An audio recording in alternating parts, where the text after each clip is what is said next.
struggling with headaches? Do you just take a pill and push on? If this is you, then stick around, because I'm going to reveal the 5 biggest mistakes people make in managing their headaches. Hey there, I'm Jess Harvey, Osteopath and Director here at Head to Toe Health. Thanks for joining me today. Headache sufferers will tell you that having a headache is no fun. Many patients come to see us for their headaches, anywhere from a dull, constant, annoying headache to a severe pain and even migraines. There are also other associated troublesome and debilitating symptoms like neck pain, head or facial pain, sensitivity to light and noise, nausea, blurred vision, pain in the shoulder or even down the arm. Sometimes these patients need to spend a day or days in bed in a dark room until it resolves. It's no way to live. It's not what we want. Where people are uncomfortable, they're in pain, it's affecting their relationships, their work, sleep, and their enjoyment of life. So what I wanted to do is do this video to help you manage your headache and get back to what you love to do. So let's talk about the top 5 mistakes that we commonly see in clinic. Number 1, reaching for the pill.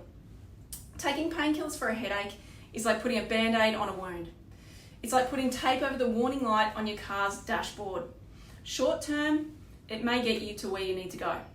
But unless you address why the headache is actually there, you're ignoring the warning signs your body's giving you.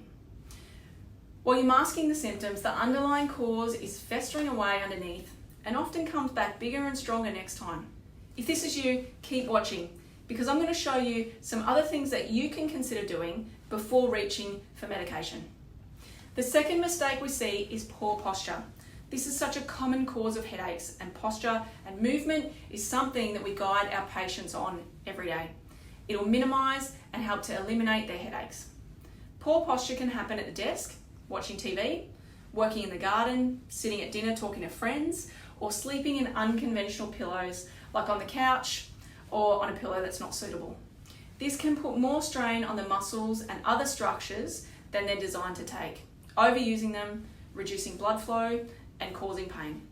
Maintaining good neutral posture is critical for prevention of headaches, neck, and shoulder pain. Mistake number 3, not drinking enough water or eating enough food. If you get a headache, ask yourself if your food and water intake has been appropriate, given factors like your activities so far for that day and the weather conditions. Let's say you got up, you exercised for example, you rushed off to work, you skip a meal and forget to drink any water.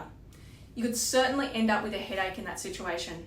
Listen to what your body needs and rectify that before any other approaches. Mistake number 4, not moving enough. Sitting at a desk, freeway driving, long stints binging on the latest Netflix series, they can all stiffen up the body, including the neck, causing restrictions in blood flow, poor health of the tissues, and ultimately result in neck pain and headaches. Regular movement is your friend. This can be an exercise session or as simple as a quick neck stretch or mobilization exercise. Taking a break from your desk or pulling the car over to have a walk around.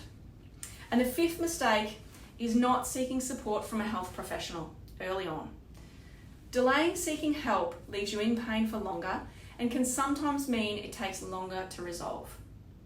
So there's my 5 biggest mistakes I see in how people manage their headaches. So next time you get a headache, consider the points I've shared with you today. What does your body really need? Does it really need a pill? Or rather, a change in posture or position? Have you eaten and drunk enough that day? Do you need to get up and move?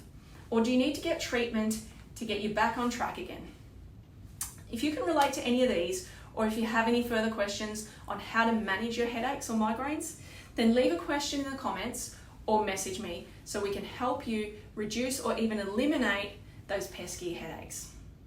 This has been Jess from Head to Toe Health.